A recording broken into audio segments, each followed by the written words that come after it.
ओम अज्ञानतिमिरान्धस्य ज्ञानाञ्जनशलाकयः चक्षुरुन्मिलितं येन तस्मै श्रीगुरुवे नमः। हरे कृष्णा। आज गीता श्रृंखला के सत्र क्रमांक 377 में आप सभी भक्तों का हार्दिक स्वागत है। आज हम श्रीमद् भगवद गीता के 11वें अध्याय के जो कि है विराट रूप श्लोक क्रमांक 7 का अध्ययन करेंगे। आइए, श्लोक इस प्रकार है। इह एकस्तं जगत्कृष्णं पश्य आद्य ससराचरं मम देहे गुणाकेश यत् अन्य दुष्टम इच्छसि। अर्थात भगवान कहते हैं कि हे अर्जुन, तुम जो भी देखना चाहो उसे तत्क्षण मेरे इस शरीर में देखो। तुम इस समय तथा भविष्य में भी जो देखना चाहते हो उसको यह विश्व रूप दिखाने वाला है। यहाँ एक ही स्थान पर अचर अचर सब कुछ है। भक्तों, पिछले सत्र में हमने पढ़ा था कि जिस प्रकार एक स्थान पर बैठकर जो इसके एक कंपनी का मालिक सीसीटीवी कैमरे के माध्यम से उस सारी के सारी गतिविधियों को जो उसके पूरी कंपनी में घटित हो रही हैं एक स्थान पर बैठकर देख सकता है, उसी भांति भगवान श्री कृष्ण अर्जुन को यहाँ पर एक ही स्थान पर बैठकर संपूर्ण ब्रह्मांड की गतिविधियों के विषय में बता रहे हैं। परंतु दोनों में अंतर क्या है? जो सीसीटीवी कैमरा है वो मात्र वर्तमान स्थिति को या भूतकाल में घटित घटनाओं को वो भी कुछ काल तक का ही दिखा पाता है, परंतु भगवान जो दिखाने वाले हैं जो घटित हो चुका है, जो घटित हो रहा है और जो भविष्य में होने वाला है, संपूर्ण विषय में जानकारी प्रदान करने वाले हैं। और किसी एक क्षेत्र, मात्र कुरुक्षेत्र की नहीं, मात्र पृथ्वी लोक भारत देश की नहीं, मात्र पृथ्वी की नहीं, संपूर्ण ब्रह्मांड के विषय में भगवान जानकारी देने वाले हैं। इससे यहाँ पर सिद्ध होता है कि भगवान कितने महान हैं। हे गुड़ाकेश, पूरे ब्रह्मांड के सरासर सभी जीवों को मेरे शरीर में एक ही स्थान में देखो, क्योंकि हजारों वर्षों तक ब्रह्मांड भ्रमण करने के बाद भी तुम्हारे लिए इन सब को देख पाना असंभव है। बहुत सुंदर बात बताऊँ। बलदेव विद्याभूषण जी टीका में कहते हैं कि हे अर्जुन, तुम संपूर्ण ब्रह्मांडों की गतिविधियों के विषय में एक ही स्थान पर बैठकर मेरे इस शरीर के अंदर उस ब्रह्मांड के प्रत्येक जीव की घटना के विषय में, उसके कार्यों के विषय में आप देख सकते हैं, क्योंकि तुम हजारों वर्षों तक भ्रमण करने के उपरांत भी संपूर्ण ब्रह्मांड के विषय में जानकारी अर्जित नहीं कर पाओगे।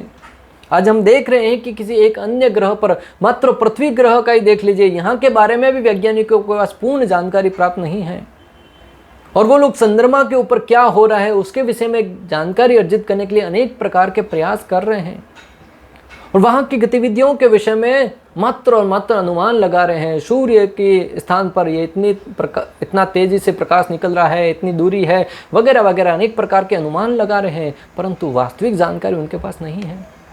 कई वर्षों से इसके ऊपर शोध करने के उपरांत भी वो इस नतीजे तक नहीं पहुंच पाए हैं कि चंद्रलोक पर वास्तविकता में हो क्या रहा है, सूर्यलोक पर हो क्या रहा है, इस पृथ्वी पर क्या हो रहा है, वही उनको पता नहीं चल पाया है। परंतु भगवान अर्जुन को मात्र सूर्यलोक नहीं, मात्र चंद्रलोक नहीं, संपूर्ण ब्रह्मांड के विषय में, जहाँ पर ब्रह्मलोक है, सूर्यलोक है, स्वर्गलोक है, पाताल लोक है, पृथ्वी लोक है, अनेक प्रकार के लोक हैं, उन सब के विषय में भगवान है वो अर्जुन को दृश्य दिखाने वाले हैं। तुम और जो कुछ भी देखना चाहो तो वह भी देख लो। भगवान साथ ही साथ ये भी अर्जुन से कहते हैं कि तुम और भी कुछ देखना चाहो तो वह भी देख लेना। और कुछ देखने का क्या अभिप्राय है? अर्जुन के मन में इच्छा हुई थी कि युद्ध का परिणाम क्या होगा, तो भगवान कहते वो भी देख लीजिएगा। ब्रह्मांड के आश्रयभूत गीता 10.8 प्रधान प्रकृति की वह अवस्था जिसमें सब अव्यक्त अवस्था में रहते हैं और महत तत्व प्रधान पर दृष्टि करना के कारण स्वरूप मेरे रूप को देखो, और साथ ही अपने विजय और अन्यों की पराजय व अन्य वस्तुओं को भी देखो। भगवान यहाँ पर कह रहे हैं कि ब्रह्मांड के आश्रयभूत, गीता 10.8 में भगवान श्री कृष्ण कहते हैं अहम सर्वस्य प्रभु, अर्थात संपूर्ण ब्रह्मांड का आश्रय मैं हूँ, मैं ही सबका स्वामी हूँ। संपूर्ण ब्रह्मांड के आश्रयभूत और प्रधान अर्थात प्रकृति की वह अवस्था जिसमें सब जीव अव्यक्त रहते। प्रधान यानी कि जब सृष्टि का प्रलय होता है और सारी की सारी प्रकृति भगवान श्री विष्णु के शरीर में विश्राम कर रही होती है, उस अवस्था को, और महत तत्व प्रधान पर दृष्टिपात करना, और जब इस सृष्टि का पुनः सृष्टि का निर्माण करना होता है तब भगवान श्री विष्णु इस सृष्टि पर दृष्टिपात करते हैं और उनकी कृपा से इस सृष्टि का पुनः निर्माण होता है। उसे कहते हैं महत तत्व। कि कारण स्वरूप मेरे रूप को देखो और साथ ही अपनी विजय और अन्यों की पराजय व अन्य वस्तुओं पे देखो। भगवान पहले से ही कह रहे हैं कि तुम अपनी विजय और अन्यों की पराजय को भी इस रूप में देख सकते हो। अर्थात भगवान श्री कृष्ण है वो भविष्य के बारे में सब कुछ जानते थे। भगवान को पहले से ही पता था कि अर्जुन की विजय होने वाली है, और पता होगा भी क्यों नहीं, क्योंकि वो भगवान श्री कृष्ण परम पुरुषोत्तम भगवान है, उनके द्वारा ही सारी की सारी घटनाएं घटित हो रही हैं। कोई भी व्यक्ति एक स्थान में बैठे बैठे सारा विश्व नहीं देख सकता। यहाँ तक कि बड़े बड़े वैज्ञानिक भी यह नहीं देख सकते कि ब्रह्मांड में अन्य भागों में क्या हो रहा है। श्रील प्रभुपाद कहते हैं कि कोई भी व्यक्ति एक स्थान पर बैठकर अन्य स्थानों के विषय में जानकारी अर्जित नहीं कर सकता कि वहाँ पे क्या हो रहा है। यहाँ तक कि वैज्ञानिक लोग हैं वो भी नहीं कर सकते कि अन्य ब्रह्मांडों में क्या हो रहा है, अन्य लोकों में क्या हो रहा है। परंतु भगवान श्री कृष्ण यहाँ पर अन्य लोकों की भी जानकारी अर्जुन को दे रहे हैं। किंतु अर्जुन जैसा भक्त यह देख सकता है कि सारी वस्तुएं जगत में कहाँ कहाँ स्थित हैं। श्री कृष्ण उसे शक्ति प्रदान करते हैं जिससे वह भूत वर्तमान तथा भविष्य जो कुछ भी देखना चाहे देख सकता है। परंतु अर्जुन भक्त के रूप में भगवान श्री कृष्ण की जब शरणागति स्वीकार की तो भगवान श्री कृष्ण उनको शक्ति प्रदान करते हैं जिसकी सहायता से अर्जुन एक ही स्थान पर बैठकर भूत वर्तमान और भविष्य के बारे में संपूर्ण जानकारी अर्जित कर सकते हैं। इस तरह अर्जुन श्री कृष्ण के अनुग्रह से सारी वस्तुएं देखने में समर्थ हुए। इस तरह बहुत महत्वपूर्ण बात है भक्तों, अनुग्रह से, श्री कृष्ण के अनुग्रह से अर्थात भगवान श्री कृष्ण की कृपा से अर्जुन है वो उस घटना को देखने में समर्थ हुए। हमारे द्वारा कोई भी कार्य हो, अगर उस कार्य के पीछे हम भगवान की शक्ति को समझ पाते हैं, भगवान के हाथ को अनुभव कर पाते हैं, तब समझना चाहिए कि हम भक्ति में सही रास्ते पर हैं। प्राय जगत में क्या होता है, जब व्यक्ति कोई अच्छा कार्य करता है तब तो उसका श्रेय स्वयं लेना चाहता है, उसके महिमा मंडन होता है तब उसका वाहवाही होती है, तब स्वयं कहता है कि हाँ ये कार्य मैंने किया है। परंतु जैसे ही उसके हाथ से कुछ अनिष्ट होता है, कुछ घृणित कार्य होता है जिससे समाज में उपेक्षा का पात्र बनता है, समाज की दृष्टि में वो लोगों के नज़रों से गिर जाता है, उस अवस्था में वो भगवान को दोषी देता है, हे श्री कृष्ण, हे भगवान, तुमने मेरे हाथ से ऐसा कार्य क्यों करवाया, ये तो मैं तो अपने वश में नहीं था, भगवान ने ये कार्य करवाया है।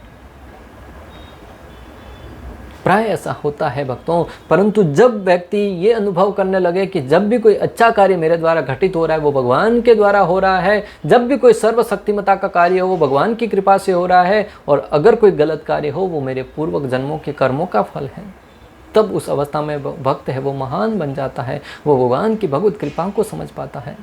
एक समय की बात, श्रील प्रभुपाद अपने शिष्यों के साथ कुछ वार्तालाप कर रहे थे, किसी प्रोजेक्ट को लेकर कुछ चर्चा कर रहे थे।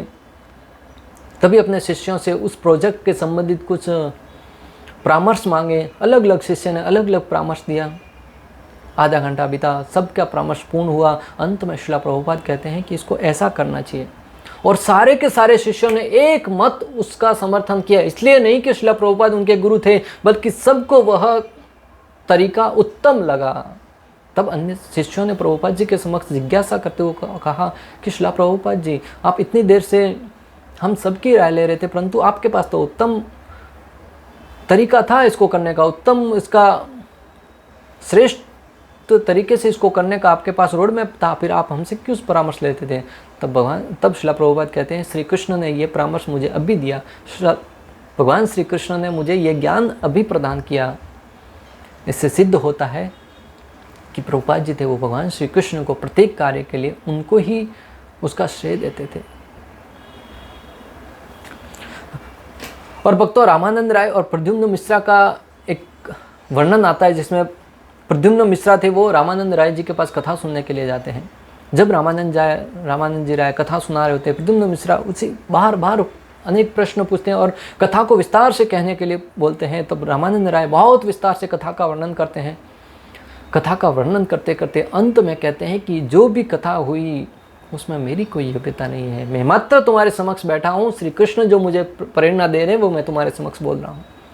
भक्तों, हमारे पास कहाँ है ज्ञान, हम अपनी बुद्धि से अपनी क्षमता से क्या बोल पाएंगे, और वो भी श्रीमद् भगवद गीता और भागवतम जैसे ग्रंथों के विषय में जो कि दिव्य और आध्यात्मिक ग्रंथ हैं, उसे पढ़ने के लिए, समझने के लिए बहुत ही सारे आध्यात्मिक शक्ति की आवश्यकता होती है, बहुत ही तपस्या की, साधना की आवश्यकता होती है।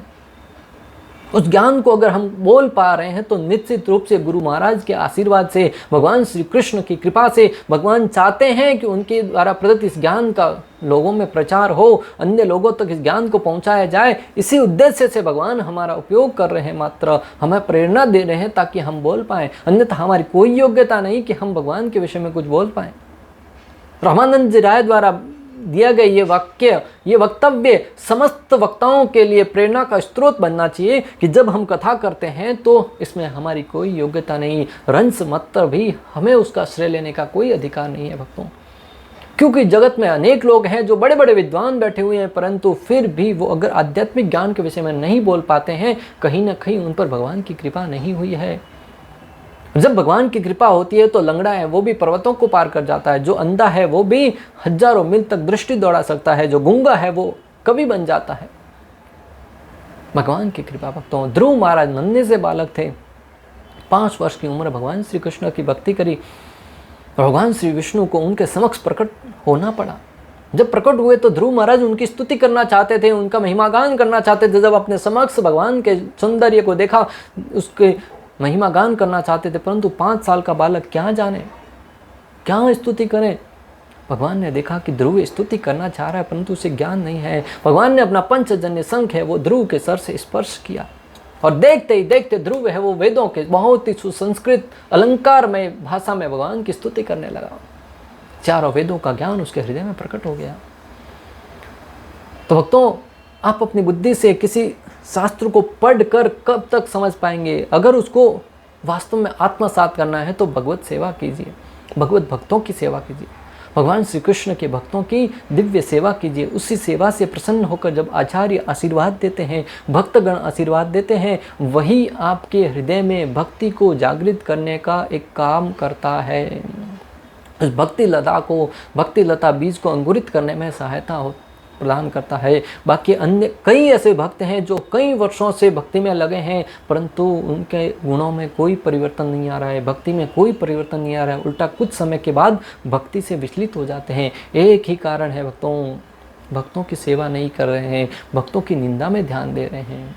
अगर आपकी भगवत कथा में रुचि नहीं लग रही है, अगर आपकी भगवान के नाम जप में रुचि नहीं लग रही है, तो कहीं ना कहीं हमें अपने हृदय में झांक कर देखना होगा कि मैं कई भक्तों की निंदा तो नहीं कर रहा हूँ, कोई अपराध तो नहीं कर रहा हूँ, बोले वो नाम के प्रति हो, भक्तों के प्रति हो और भगवान के प्रति हो या वैष्णवों के प्रति हो।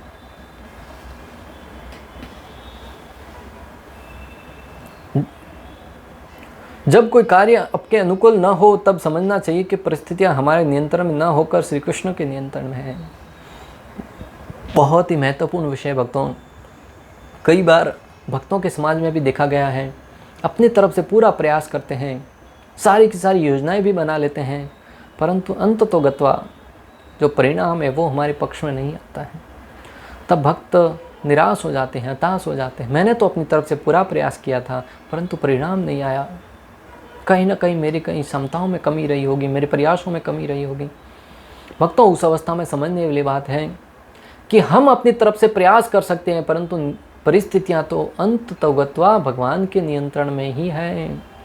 कई बार हम पूर्ण प्रयास नहीं करते हैं फिर भी उसका पूर्ण फल प्राप्त हो जाता है। कई बार अनेक प्रकार के परिश्रम और पूरी शक्ति लगाने के बाद भी परिणाम है वो हमारी इच्छाओं के अनुरूप नहीं आता है। इससे सिद्ध होता है कि व्यक्ति अपना कर्तव्य कर सकता है, कर्मण्येवाधिकारस्ते मा फलेषु कदाचन, कि हम अपना कर्म कर सकते हैं, फल की इच्छा हम नहीं कर सकते।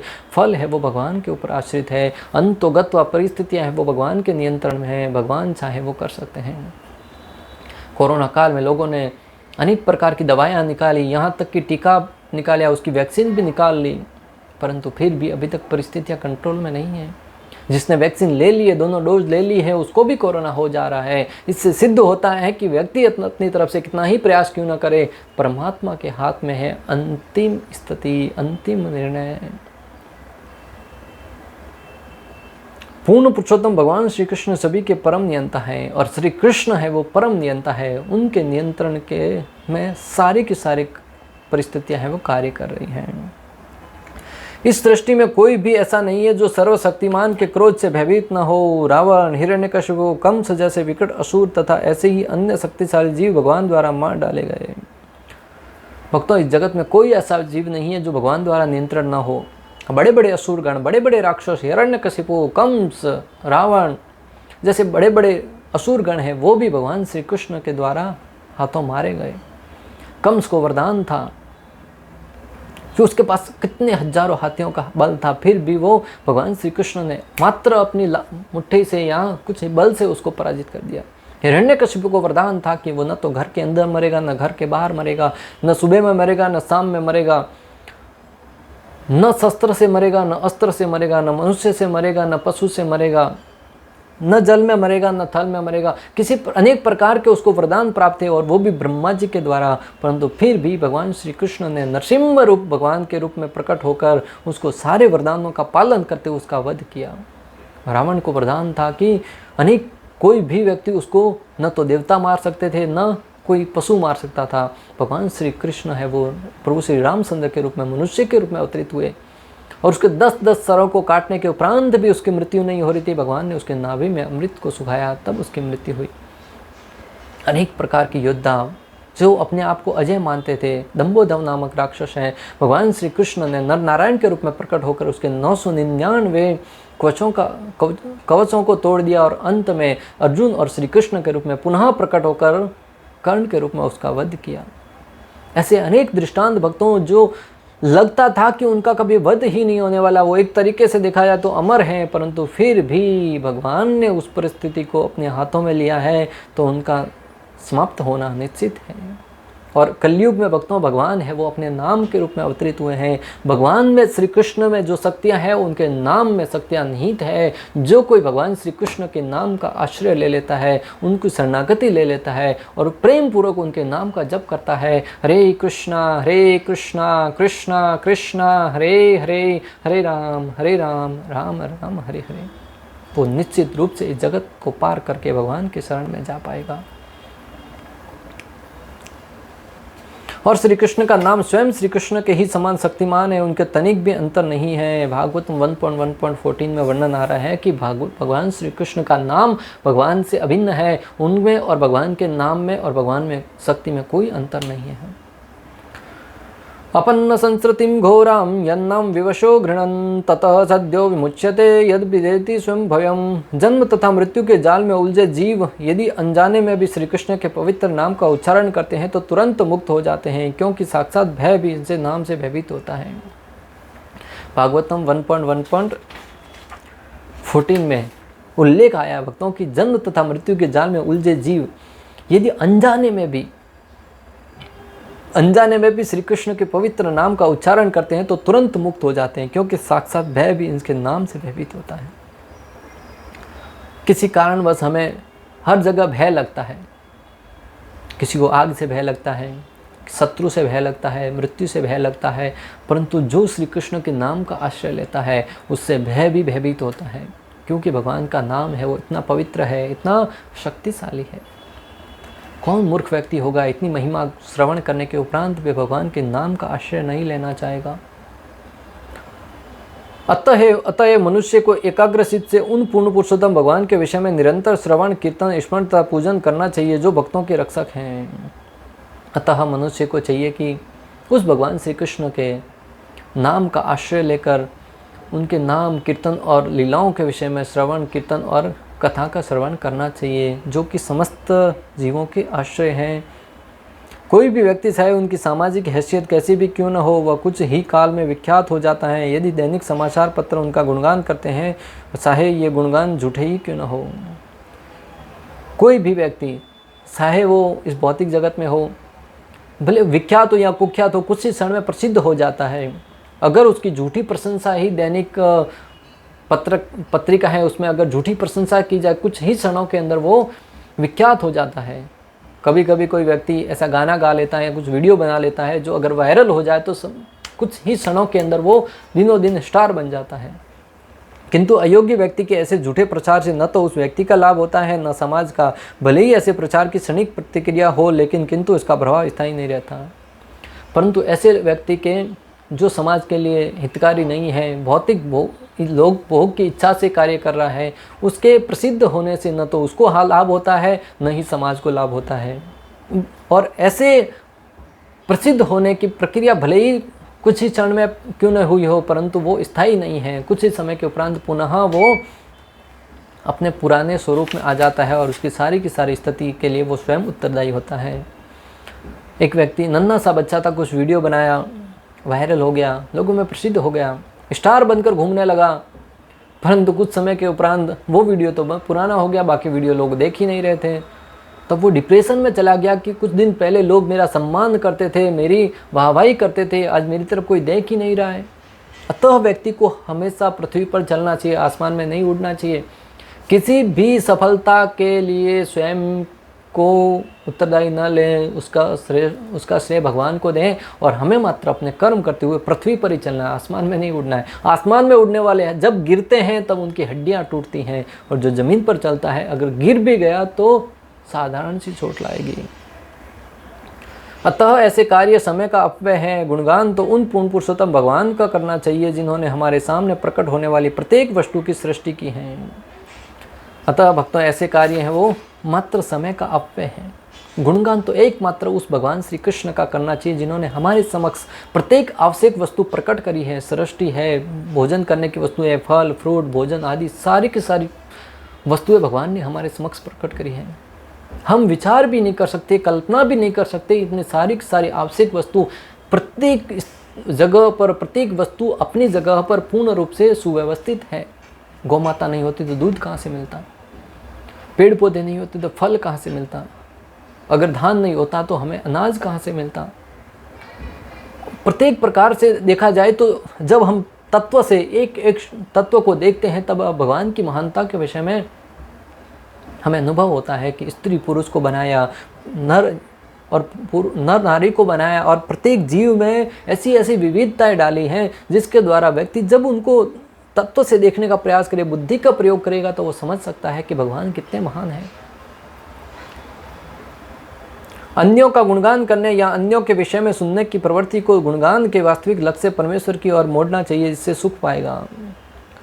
अन्य लोगों की गुणगान करने से, साधारण लोगों के महिमा मंडन करने की जो आदत है उसको भगवान श्री कृष्ण का महिमा गान करने, भगवान श्री कृष्ण का यशोगान करने की तरफ उस आदत को डालेंगे तो वो हमारे लाभकारी होगा, हितकारी होगा।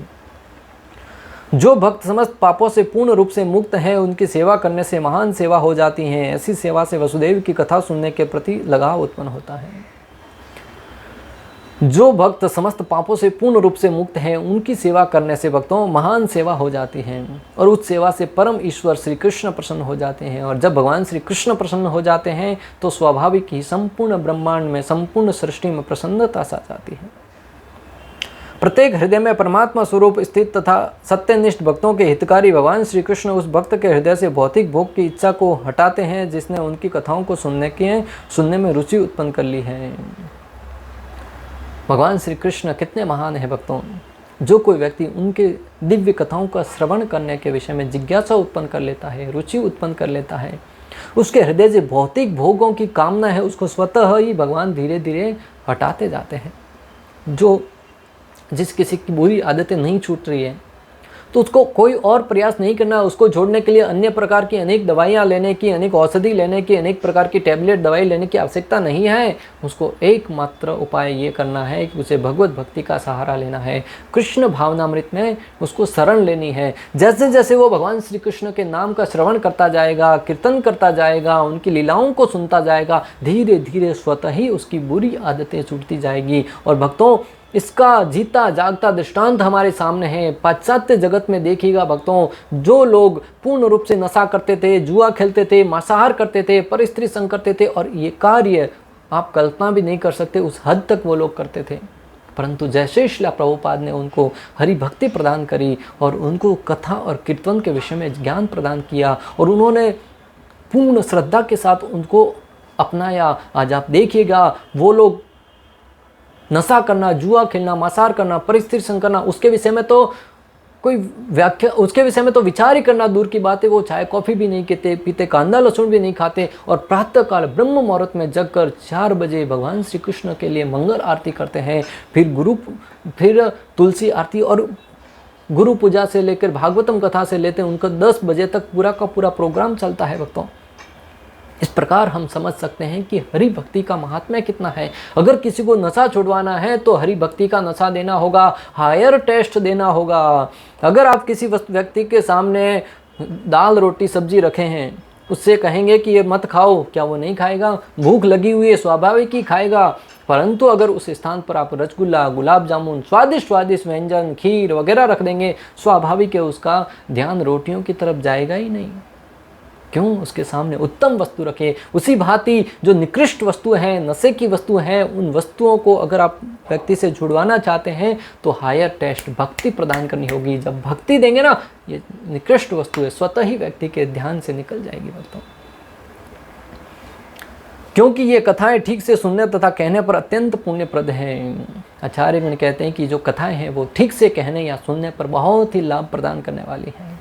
इस प्रकार श्लोक क्रमांक 7 का भक्ति वेदांत तात्पर्य पूर्ण हुआ। अंत तक हमारे साथ बने रहने के लिए आप सभी का हृदयपूर्वक, प्रेम पूर्वक बहुत बहुत धन्यवाद। श्रील प्रभुपाद की जय, श्री श्री राधा गोपीनाथ भगवान की जय, श्रीमद् भगवद गीता की जय। हरे कृष्णा कृष्ण कृष्ण हरे हरे, हरे राम